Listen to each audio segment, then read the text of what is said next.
ड्रामे की स्टार्टिंग में वैन अयान को शीन से चैटिंग करते हुए देख लेती है, जिसमें शीन बताती है कि वो आज ही चाइना वापस आ रही है। वैन सोचती है कि चाहे मैं अयान के लिए अपनी जान ही क्यों न दे दूं, तब भी वो शीन से ही प्यार करेगा। वैसे भी मेरी शादी एक 5 साल के वादे की वजह से हुई थी, अब वो समय भी पूरा हो चुका है। इसलिए वो अयान से कहती है कि अब हम दोनों को डिवोर्स ले लेना चाहिए। तब अयान भी बिना सोचे इस बात को मान लेता है और शीन से बातें करने में लग जाता है। तब वैन उसे डिवोर्स पेपर पे साइन करने को कहती है, जिस पर वो बिना देखे ही साइन कर देता है। वैन कहती है कि एग्जिट परमिट मिलते ही मैं यहाँ से चली जाऊंगी, तुम कुछ सुन भी रहे हो या नहीं मैंने जो कहा। एन कहता है कि नहीं, तुम बस वेलफेयर होम के लिए सामान भेजने की बात कर रही हो ना। वैन सोचती है कि मैंने ये नहीं सोचा था कि तुम मेरी बात सुनना भी जरूरी नहीं समझोगे। खैर, इस महीने के खत्म होते ही मैं यहाँ से चली जाऊंगी। इसके बाद मैर उसे सारे कपड़े ला कर देती है। वैन उससे कहती है कि तुम्हारे हाथ में ये सब क्या है। मर बताती है कि हर हफ्ते सर गिफ्ट लाते थे और मशीन को भेजते थे। वैन सोचती है कि 5 साल की शादी में आन ने मेरे लिए एक कपड़ा तक भी नहीं खरीदा और वो शीन को इतने सारे गिफ्ट भेजता था। तभी वहाँ आयान और शीन भी आ जाते हैं। या उसे भाभी कहकर बुलाने लगती है। तब शीन कहती है कि मैं तुम्हारी भाभी नहीं हूँ, तुम्हारी भाभी तो वैन है। एन वैन से कहता है कि शीन के घर पर कुछ काम चल रहा है, इसलिए वो कुछ दिन हमारे घर पर ही रहेगी। या वैन से कहती है कि यहाँ खड़ी क्यों हो, जाओ और हमारे लिए खाना बना कर लाओ। वैन कहती है कि मेरी फिंगर पर चोट लगी है, इसलिए मैं खाना नहीं बना सकती। शीन कहती है कि कोई बात नहीं, पहले हम स्कूल के गेट के पास हॉटपॉट खाते थे, मुझे वही खाने का मन कर रहा है। एन कहता है तो ठीक है, हम वहीं चलते हैं। इसके बाद अयान खाने से शीन की प्लेट भर देता है, लेकिन वैन की प्लेट एकदम खाली रहती है। एन उससे कहता है कि तुम कुछ खा क्यों नहीं रही हो, ये क्या तरीका है तुम्हारा। वैन कहती है कि क्या तुम भूल गए, ये पूरी टेबल बीफ से भरी हुई है। जब तुम्हारा एक्सीडेंट हुआ था तब तुम्हारे होश में आने के लिए मैंने कसम खाई थी कि मैं दोबारा कभी बीफ नहीं खाऊंगी। तभी एक लेडी के हाथ से गर्म हॉट पॉट वैन के हाथों पर गिर जाता है। तब याओ कहती है कि शीन का हाथ ज्यादा जल गया है, पहले उसे हॉस्पिटल लेकर जाओ। तब अयान वैन से कहता है कि हॉस्पिटल पास में ही है, तुम खुद टैक्सी लेकर चली जाना। इसके बाद हॉस्पिटल में नर्स आपस में बात करती हैं कि मिस शीन कितनी लकी हैं, सिर्फ कुछ बूंदे गर्म तेल की लगी और मिस्टर अयान ने पूरा फ्लोर ही रिजर्व कर दिया। वैन की फ्रेंड उससे कहती है कि अपनी पत्नी को छोड़कर हल्का सा जख्म लगने वाली औरत के पीछे चला गया, तुमने ऐसे आदमी से शादी कैसे कर ली। मेरी मानो तो इस तरह के आदमी से दूर ही रहना चाहिए। तभी वैन को मैसेज आता है कि आपका हमारे कॉलेज में एडमिशन कंफर्म हो गया है। उसकी फ्रेंड कहती है तो तुम अब कॉलेज जा रही हो। वैन कहती है कि हाँ, मैं फिर से खुद को दोबारा ढूंढना चाहती हूँ। इसके बाद अयान वैन से कहता है कि कल रात तुम कहाँ थी। वैन कहती है कि मैं समुद्र के पास फोटो लेने गई थी। अयान कहता है कि तुमने कब से ड्राइंग शुरू कर दी। देखो, हॉटस्पॉट वाली बात को इतना सीरियसली मत लो, तुम पूरा दिन घर में खाना बनाती रहती हो, कितनी बार तुम्हारा हाथ जल जाता होगा, तुम्हें तो इसकी आदत होगी। लेकिन शीन बचपन से ही लाड प्यार में पली है, उसको दर्द से बहुत ही डर लगता है। बस थोड़े दिनों की बात है, फिर वो वापस अपने घर चली जाएगी। तब वैन सिर हिलाकर वहां से जाने लगती है। आन कहता है कि वैसे मैंने शीन की देखभाल में तुम्हें इग्नोर कर दिया था, ये उसी का कंपनसेशन है। वैन सोचती है कि पूरे 5 सालों में पहली बार इसने मुझे कोई गिफ्ट दिया है,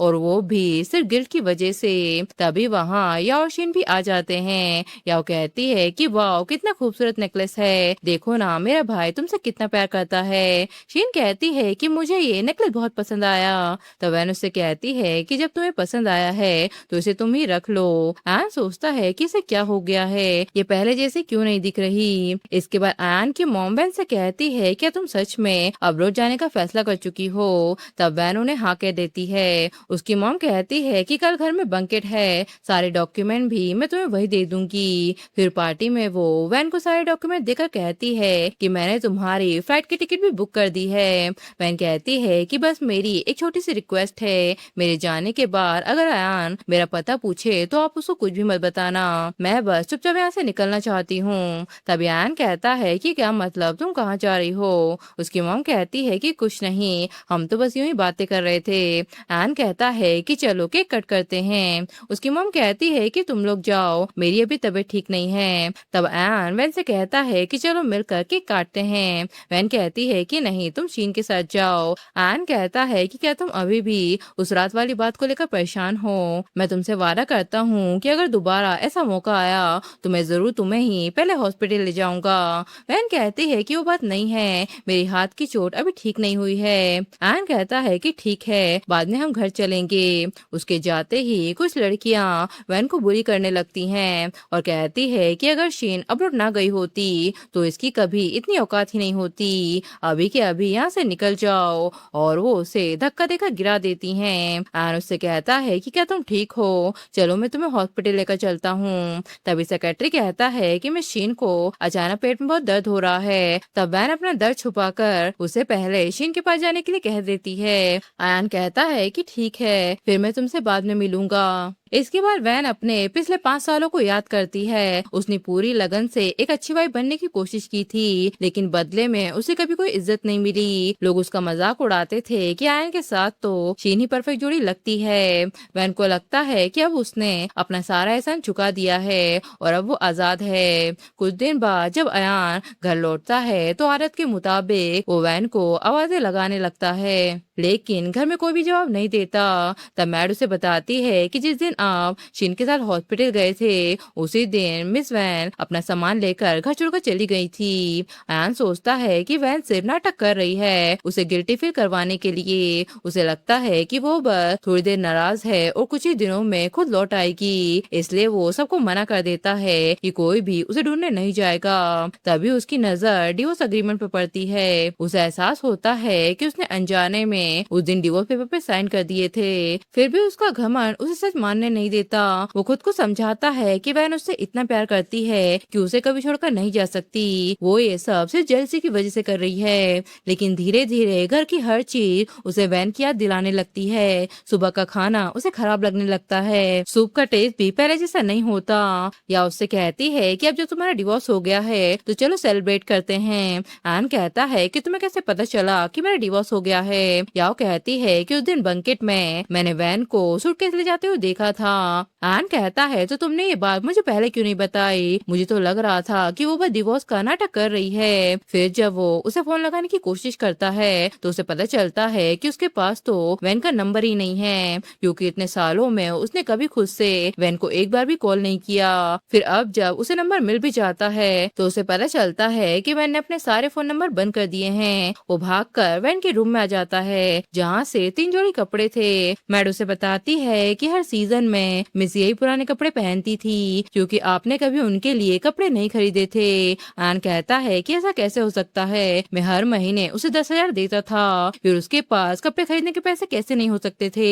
याओ कहती है कि घर की इनकम वाली लिस्ट में मैंने उसका नाम हटा दिया था, वो तो सिर्फ हाउसवाइफ थी, उसे पैसों की क्या जरूरत थी, वैसे भी मैं उसे हर महीने 600 रुपए तो देती थी। मैड कहती है कि मैडम ने 600 रुपयों को कभी खर्च नहीं किया, उनको जोड़ जोड़ कर मैडम ने आपके बर्थडे के लिए ये सारे गिफ्ट खरीदे थे, लेकिन उनकी कभी हिम्मत नहीं हुई इन्हें आपको देने की। फिर जो में दिखाते हैं कि वैन एन से कहती है कि देखो मैं तुम्हारे लिए गिफ्ट लेकर आई हूँ, ये एनएबी कोलैबोरेशन का लिमिटेड एडिशन है, इसके लिए मैं सुबह 3 बजे से लाइन में खड़ी थी, पूरे 6 घंटे खड़े होने के बाद मुझे मिला है। तब एन गुस्से में उसके गिफ्ट को फेंक देता है। उसे रियलाइज होता है कि वैन ने पूरे 5 सालों में दिल से उसका साथ दिया था, लेकिन उसने उसे कचरे की तरह ट्रीट किया और बार बार उसका दिल दुखाया। इसके बाद वो वैन की दोस्त लिली के पास आ जाता है और उससे वैन का पता मांगता है, लेकिन लिली उसे जमकर सुनाती है और वो उससे वैन का बर्थडे और उसकी पसंद और नापसंद की आदतों के बारे में पूछती है। तब अयान एक भी सवाल का जवाब नहीं दे पाता। लिली उससे कहती है कि 5 साल साथ रहने के बाद भी तुम वैन को कभी जान ही नहीं पाए। तब अयान अपनी गलती मान लेता है और कहता है कि अगर वैन वापस आ जाए तो मैं एक अच्छा हस्बैंड बनकर दिखाऊंगा, लेकिन लिली उसकी बातों पर बिल्कुल भरोसा नहीं करती और कहती है कि अब तुम्हें अपने कर्मों का परिणाम भुगतना होगा। इसके बाद अयान की मॉम उससे कहती है कि तुम तो शीन से प्यार करते हो ना, फिर वैन के जाने से इतना परेशान क्यों हो? अयान कहता है कि इन 5 सालों में मुझे वैन की आदत सी हो गई है, मैं सोच भी नहीं सकता कि उसके बिना मेरी जिंदगी कैसी होगी, और शीन तो बस मेरी एक तरफा मोहब्बत थी। तब उसकी मॉम कहती है कि 5 साल पहले वैन ने तुमसे शादी प्यार की वजह से नहीं की थी। उसने पी फैमिली के एहसान का बदला चुकाने के लिए एक एग्रीमेंट साइन किया था। उसी एग्रीमेंट के लिए वो 5 साल तक तुम्हारी वाइफ बनकर रही। ये सब जानकर एन के पैर तले जमीन खिसक जाती है। वो कहता है कि अगर उसने मुझसे कभी प्यार नहीं किया था तो वो मुझे बचाने के लिए पानी में क्यों कूद गई थी और मंदिर में रात दिन मेली पैर क्यों करती थी। इस बेकार से एग्रीमेंट में जरूर कुछ और बात है। फिर वो अपनी मॉम से वैन का पता पूछता है। उसकी मॉम उसे बताती है कि वैन के अब्रॉड जाने की सारी तैयारियां मैंने खुद करवाई थी। पहले वैन अमेरिका गई थी लेकिन वहाँ पहुँचते ही उसने दूसरी फ्लाइट पकड़ ली थी और किसी दूसरे देश में चली गई ताकि कोई उसे ढूंढ न सके। अब जो हो गया है उसे वहीं छोड़ दो। अब पुरानी यादों में जीने का कोई मतलब नहीं। लेकिन अयान के दिल में कुछ और ही चल रहा होता है। वो गुस्से में बोलता है कि वैन बस मुझे ये दिखाना चाहती है कि वो कितनी अच्छी है। उसे लगता है कि मैं उसके बिना जी नहीं पाऊंगा। ठीक है, अब मैं शीन के साथ खुश रहकर उसे दिखाऊंगा कि वो एकदम गलत है। तभी झाओ उनके घर पर आ जाता है जो कि शीन का एक्स हस्बैंड होता है। वो अयान से कहता है कि इन 5 सालों में तुम बार बार शीन के आसपास ही मंडराते रहे। अगर तुम बीच में ना आते तो हमारा कभी डिवोर्स ही नहीं होता। अयान कहता है कि इसमें मेरी क्या गलती है। झाओ कहता है कि तुम हर हफ्ते छुपके से शीन से मिलने आते थे और उसके लिए गिफ्ट भेजते रहते थे। जब मुझे उन गिफ्ट का पता चला तब से हमारे बीच में लगातार झगड़े होने लगे। इसी वजह से शीन ने मुझसे छुपकर डिवोर्स तक ले लिया। अयान कहता है कि मैं बस उसकी फिक्र करता था। झाओ कहता है कि वाह तुम कमाल करते हो। खुद शादीशुदा होके अपनी वाइफ की जगह किसी और की वाइफ की परवाह करते थे। क्या इसी तरह की परवरिश मिली है तुम्हें। अयान कहता है कि अब मेरा डिवोर्स हो चुका है। झाओ कहता है कि ऐसे आदमी को तो डिवोर्स ही मिलना चाहिए। घर में बीवी और बाहर किसी और के पीछे भागना, कोई भी औरत ऐसे इंसान को छोड़ ही देगी। याओ कहती है कि बकवास मत करो, मेरा भाई ऐसा नहीं है, वो सच में शीन को बहुत प्यार करता है। तब झाओ कहता है तो अच्छा ये बात तुम खुद शीन से पूछ लो। तब शीन अयान से कहती है कि सॉरी, मैंने हमेशा तुम्हें सिर्फ बड़ी भाई की तरह देखा है। अयान घबराकर कहता है कि ऐसा नहीं हो सकता, तुम भी मुझसे प्यार करती हो। शीन कहती है कि मुझे पता था कि तुम मुझे पसंद करते हो, इसी वजह से मैं और झाओ जल्दी से अब्रॉड चले गए थे ताकि कोई गलतफहमी ना हो। शादी के बाद झाओ बिजनेस में बिजी हो गया और उसका कई बार दूसरी औरतों के साथ नाम जोड़ा गया और इसी वजह से हमारे बीच अक्सर झगड़े होते थे। तब अयान कहता है तो तुम मेरे घर पर क्यों रुकी थी। शीन कहती है कि मैं असल में होटल में रुकने वाली थी लेकिन तुमने जिद करके मुझे अपने घर पर रुकवाया। मैंने सोचा कि अब तुम शादीशुदा हो, घर में तुम्हारी वाइफ भी है, इसलिए तुम अपनी हद पार नहीं करोगे। लेकिन मैंने कभी नहीं सोचा था कि तुम इतने आगे बढ़ जाओगे। अयान उससे कहता है कि प्लीज झाओ के साथ मत जाओ। शीन कहती है कि वह तुम्हारे लिए दुनिया की सबसे अच्छी लड़की है। अयान कहता है कि आखिर मैंने क्या कर दिया, सब कुछ बर्बाद हो गया। इसके बाद डॉक्टर अयान की फैमिली को बताता है कि उसकी हेल्थ बहुत खराब हो चुकी है और अगर उसने शराब पीना बंद नहीं किया तो उसकी जान भी जा सकती है। ये सुनते ही आओ सारा ब्लेम वैन पर डालने लगती है लेकिन अयान गुस्से में उसे थप्पड़ मार देता है और कहता है कि अगर तुमने उसका पैसा ना रोका होता तो वो कभी नहीं जाती। फिर अयान अपनी बहन को अब्रॉड भेजने का फैसला कर लेता है और कहता है कि मेरी परमिशन के बिना ये कभी वहाँ से वापस नहीं आएगी। सिर्फ इतना ही नहीं, वो ऑर्डर देता है कि जिन भी लोगों ने वैन को तकलीफ दी थी सबकी लिस्ट तैयार की जाए और सबको उनके किए की सजा मिलेगी। दूसरा जब वैन को पता चलता है कि अयान ने उसे हर्ट करने वालों को सजा दी है तब भी उसका दिल नहीं पिघलता। वो कहती है कि देर से आया हुआ प्यार किसी काम का नहीं होता और अब वो अयान से प्यार भी नहीं करती। इसके बाद वैन की मुलाकात शैंग से होती है जो बचपन से उसका बहुत ही करीबी दोस्त था। शैंग बताता है कि ऑर्फनेज से अलग होने के बाद वो सालों तक वैन को ढूंढता रहा। उसने वैन के सपने और पसंद को याद रखते हुए उसी कॉलेज में एडमिशन लिया और बाद में वो वहाँ टीचर भी बन गया। शैंग को वैन के डिवोर्स के बारे में पता था। वो उससे कहता है कि अब मैं तुम्हें सपोर्ट करूंगा और तुम्हारा ख्याल रखूंगा। फिर कॉलेज में ग्रेजुएशन का माहौल चल रहा होता है। वैन कहती है कि 5 साल देर से ही सही लेकिन आज मेरा ग्रेजुएशन फाइनली कंप्लीट हो गया। शैंग कहता है कि मैंने चाइना जाने की टिकट बुक कर दी है, हम साथ में डीन से मिलने जाएंगे। इसके बाद डीन भी वैन को बधाई देती है और शैंग को उसका ख्याल रखने की जिम्मेदारी देती है। फिर वो उसे बताती है कि तुम्हारे जाने के बाद अयान यहाँ तुमसे मिलने आया था और तुम्हारे पते के बारे में पूछ रहा था लेकिन मैंने उसे कुछ नहीं बताया। उधर अयान 3 साल से वैन को ढूंढ रहा होता है। वो अपने आदमियों पर गुस्सा करता है क्योंकि इतने सालों बाद भी भी किसी को भी वैन का पता नहीं मिला। अकेले बैठकर वो पहली बार अपने दिल की बात मानता है कि वैन से उसकी आदत नहीं थी, बल्कि वो उससे सच में प्यार करने लगा था। लेकिन जब तक उसे ये बात समझ आई तब तक वैन उसकी जिंदगी से जा चुकी थी। तभी मैड उसे एक आर्ट एग्जीबिशन का इनविटेशन कार्ड लाकर देती है। आन को याद आता है कि वैन को पेंटिंग करना कितना पसंद था और मेरे लिए उसने कितने सारे सपने छोड़ दिए थे। फिर वो एग्जीबिशन में जाने का फैसला करता है। एग्जीबिशन शुरू होते ही सब लोग पेंटिंग की तारीफें करने लगते हैं। हर पेंटिंग में लड़की की आजादी और उसके सपनों की झलक नजर आती है। तब लोग अंदाजा लगा लेते हैं कि इतनी गहरी फीलिंग वाली पेंटिंग शायद किसी लड़की ने ही बनाई होगी। तभी अयान की नजर एग्जीबिशन की एक फेमस पेंटिंग पर पड़ जाती है। तब लेडी उसे बताती है कि एक ऐसे आर्टिस्ट की पहली पेंटिंग थी जो 5 साल की दर्द भरी शादी से निकलने के बाद दोबारा पेंटिंग शुरू करने लगी थी। इसी पेंटिंग ने इंटरनेशनल लेवल का अवार्ड भी जीता था। सबको लगता है कि आर्टिस्ट ने अपनी जिंदगी में बहुत दर्द सहा होगा, तभी वो इतनी गहराई वाली कला बना पाई। थोड़ी देर बाद सबको पता चलता है कि उस पेंटिंग के आर्टिस्ट तो वैन ही हैं। ये देखते ही एन उसे पकड़ लेता है और उससे दोबारा एक मौका मांगने लगता है। वो कहता है कि इस बार मुझे छोड़कर मत जाना, तुम जो कहोगी वो मैं करने को तैयार हूँ। तभी शैंग गुस्से में उससे कहता है कि तुम्हें किस बात का मौका चाहिए, क्या तुम पिछले सालों में वैन को मिले हुए जख्म मिटा सकते हो। तब अयान वैन से पूछता है कि आखिर तुमने मुझसे डिवोर्स क्यों लिया था। वैन कहती है कि मैं तुम्हारी फैमिली का एहसान चुकाने के लिए 5 साल तक उस घर में रहकर अपना फर्ज निभा रही थी, मैंने कभी तुमसे प्यार नहीं किया। आन कहता है कि ऐसा नहीं हो सकता, क्या एक बार भी तुम्हारे दिल में मेरी फीलिंग्स नहीं आई। वैन कहती है कि आई थी, पर मुझे याद आ जाता था कि तुम्हारा दिल किसी और के लिए धड़कता है और मैं अपनी फीलिंग दबा देती थी। तुम्हारी बेरुखी के लिए मैं तुम्हारी शुक्रगुजार हूँ, इसी वजह से मैं बिना किसी पछतावे के तुमसे दूर जा सकी। तब शैंग उससे कहता है कि वैन अब मेरी फियांस है और तुमको उससे दूर रहना चाहिए। एंड वैन से कहता है कि 5 सालों में मैंने तुम्हें कभी फूल तक नहीं दिए, ना ही कभी कोई गिफ्ट दिया है। आज ये गुलाबों का बकेट ले लो, इसे मेरी गलतियां सुधारने की शुरुआत समझो। तब वैन कहती है कि 5 साल साथ रहने के बाद भी तुम्हें ये भी नहीं पता कि मुझे पिंक रोज पसंद है, रेड रोज तो शीन को पसंद थे। तब अयान उससे कहता है कि मैं पूरी तरह से तुमसे प्यार करने लगा हूँ, क्या तुमको मेरी जिम्मेदारी नहीं लेनी चाहिए। वैन कहती है कि सच बोलूं तो तुम बस मेरी आदत डाल चुके हो, तुम्हारे दिल में मेरी जगह एक नैनी से ज्यादा नहीं थी। बाकी लोगों को तो सैलरी मिलती थी लेकिन मुझे कभी कुछ नहीं मिला।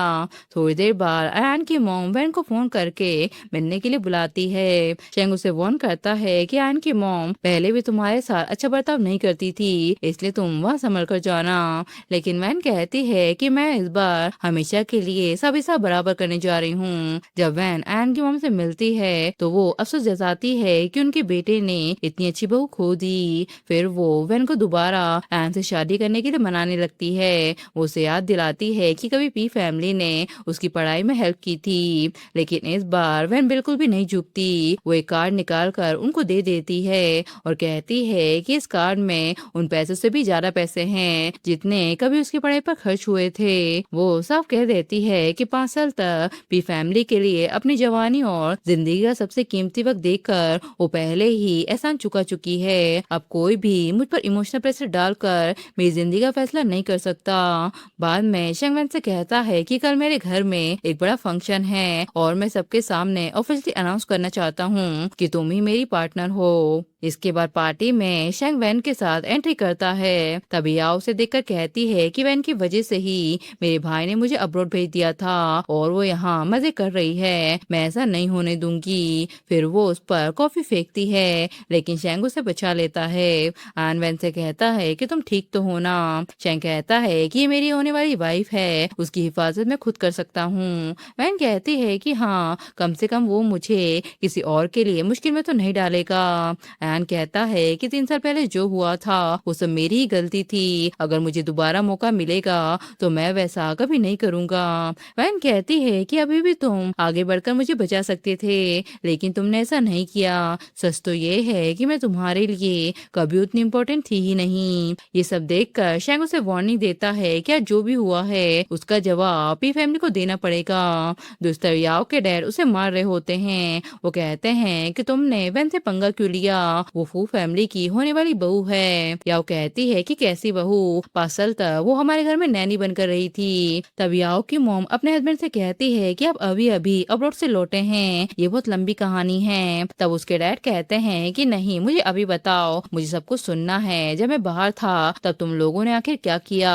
तब उनकी वाइफ उन्हें सारी बातें बता देती है। याओ के डैड कहते हैं कि तुम लोगों ने क्या कर दिया, कुर्सी मिलते ही तुमने कंपनी के सबसे जरूरी लोगों को निकाल दिया, वो सब कॉम्पिटिटर के पास चले गए हैं। फिर वो एन से कहते हैं कि एक पुराने प्यार के चक्कर में तुमने कार एक्सीडेंट तक करवा लिया, तुम लोगों को तो सिर्फ अपनी लव स्टोरी की पड़ी रहती है। फिर वो याओ से कहते हैं कि तुम्हें वापस चाइना लाना मेरी ही गलती थी, जब तुम यहाँ ठीक से नहीं रह सकती तो फिर तुम वापस चली जाओ। तब याओ मन ही मन सोचती है कि ये सब वैन की वजह से हो रहा है, बस वो रास्ते से हट जाए तो मेरे भाई की टेंशन खत्म हो जाएगी। उधर वैन देश छोड़कर अब्रॉड जाने की तैयारी कर रही होती है। उसका मानना था कि अगर वो यहीं रहेगी तो बार बार एन से सामना होता रहेगा। तभी अचानक एन पिंक रोज लेकर आ जाता है और उससे एक मौका मांगता है। तब वैन उसे साफ मना कर देती है। वो कहती है कि 5 साल की शादी में तुमने कभी मेरी पसंद नापसंद जानने की कोशिश नहीं की, मेरा नंबर तक भी तुम्हें याद नहीं था, तुमने हमेशा मुझे इग्नोर किया। मुझे ऐसा आदमी चाहिए जो मुश्किल वक्त में बिना सोचे मेरा साथ दे, लेकिन तुम कभी ऐसा नहीं कर सकते। तभी शेन भी अचानक वहाँ आ जाती है और एन से कहती है कि मैं तुम्हारे बिना नहीं जी सकती। तब वैन की फ्रेंड कहती है कि तुम्हारे बारे में न्यूज में सब कुछ आ चुका है, चाइना लौटने के बाद से ही तुम्हारी शादीशुदा जिंदगी भी बर्बाद हो चुकी है। तुम्हारा हस्बैंड और उसकी फैमिली वाले तुमको बिल्कुल पसंद नहीं करते थे, जिससे तुम दोनों के बीच में झगड़े होते थे। एक दिन बहस इतनी बढ़ गई कि शीन सीढ़ियों से गिर गई। इसी हादसे में तुम्हारा बच्चा भी चला गया और उसके बाद घर वालों ने तुम्हें घर से भी निकाल दिया क्योंकि वो बच्चा तुम्हारे हस्बैंड का नहीं था। शीन अयान से कहती है कि मैं बस तुम्हारे लिए वापस आई हूँ, अब मैं तुमसे शादी करना चाहती हूँ, मेरे पास तुम्हारे अलावा और कोई नहीं बचा। अयान कहता है कि मैं अब तुमसे शादी नहीं कर सकता, जिससे मैं सच में प्यार करता हूँ वो इंसान वैन है। शीन वैन से कहती है कि अयान तो सिर्फ मेरा था, हम बचपन से साथ पले बड़े हैं, तुम्हें क्या हक है उसे मुझसे छीनने का।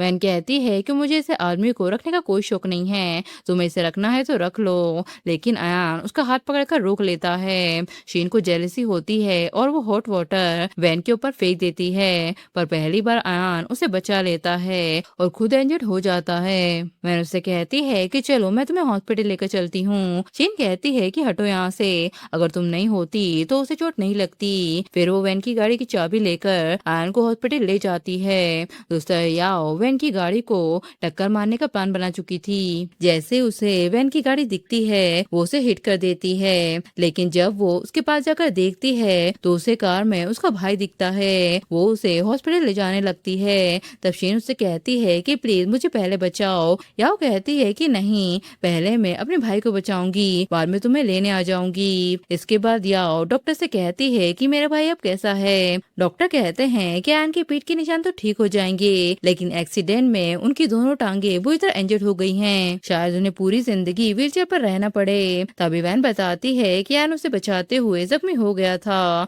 दरअसल वो उसे हॉस्पिटल ले जा रही थी, लेकिन शेन ने उससे गाड़ी की चाबी छीन ली। तब याओ कहती है कि ये सब तुम्हारी गलती है, तुमने मेरे भाई की जिंदगी बर्बाद कर दी। तभी पुलिस याओ से कहती है कि तुम पर हिट एंड रन का केस है, तुम्हारी वजह से शेन की जान चली गई। तब वैन उससे कहती है कि तुम्हारे भाई की चोट तो जानलेवा नहीं थी, लेकिन शेन की चोट बहुत सीरियस थी, अगर उस वक्त तुमने एम्बुलेंस बुला ली होती या उसे अपने साथ ले गई होती तो शायद उसकी मौत नहीं होती। तब याओ कहती है कि मरना तो तुम्हें चाहिए था, मेरा असली प्लान तो तुम्हें खत्म करके अब्रॉड भाग जाना था, लेकिन तुम क्यों बच गई। इसके बाद वैन अपना सामान पैक कर रही होती है, तभी उसे एक रिंग मिलती है। फ्लैशों में दिखाते हैं कि एक आदमी रिंग को पानी में फेंक कर बोलता है कि जो भी लड़की रिंग लेकर आएगी मैं उसे शहर के नॉर्थ वाली जमीन दे दूंगा। तब कोई भी लड़की पानी में जाने के लिए रेडी नहीं होती, लेकिन वैन बिना सोचे पानी में कूद जाती है। वो कहती है कि सच्चा प्यार सिर्फ एक तरफ से नहीं चल सकता, जब दोनों लोग एक दूसरे के लिए बराबर कोशिश करते हैं तभी रिश्ता मजबूत बनता है, वरना प्यार भी इस पुरानी रिंग की तरह हो जाता है जिस पर धीरे धीरे जंग लग जाता है। इसके बाद मैड वो रिंग एन को देती है। तब उसका दोस्त कहता है कि तुम्हें याद है हमारी वो पुरानी शर्त, वही रिंग जो नदी में गिर गई थी, उसका कोई भी लड़की पानी में उतरने की हिम्मत नहीं कर पाई थी, सिर्फ वैन ही पानी में गई थी। उसे पता था कि तुम उस जमीन को लेना चाहते थे, उस डील के लिए वो वो दिन रात बिना आराम किए जगती रहती थी। अगर कोई लड़की मुझे इतना प्यार करती तो मैं उसे अपनी जान से भी ज्यादा संभाल कर रखता। पर जब दिखाते हैं कि आयान वैन से कहता है कि चलो हम शादी कर लेते हैं, मैं पूरी कोशिश करूंगा कि तुमसे सच में प्यार कर पाऊं। दूसरी याओ की मम कहती है कि याओ मेरे कॉल्स क्यों नहीं उठा रही है, और आयान भी इतने दिनों से मुझे क्यों नहीं दिखा है। तब डॉक्टर कहते हैं कि आपको न्यूज देखनी चाहिए। तब याओ की मोम को जब पता चलता है कि आयान दोनों पैरों से अपाहिज हो गया है और याओ जेल पहुंच चुकी है, तो फिर अचानक उनके हार्ट अटैक से मौत हो जाती है। इसके बाद उनके फ्यूनरल में वैन भी आती है, जहाँ तेज बारिश होने लगती है। एंड वैन से कहता है कि मेरे पास अब कुछ भी नहीं बचा, काश सब कुछ पहले जैसा हो पाता। वैन कहती है कि जिंदगी में कुछ भी पहले जैसा नहीं होता, हमें हमेशा आगे ही देखना चाहिए। ये पेंटिंग तुम्हारे लिए गिफ्ट है। 5 साल पहले हम बिल्कुल वैसे ही थे जैसे समुद्र और बादलों के बीच का फासला होता है। दूर से लगता है कि जैसे दोनों एक ही जगह पर मिल रहे हों, लेकिन हकीकत में उनका कभी कोई मिलन नहीं होता। अब मैं तुमसे दोबारा कभी नहीं मिलना चाहती, और वो वहां से चली जाती है। और इसी के साथ ही ये ड्रामा भी यहीं खत्म हो जाता है।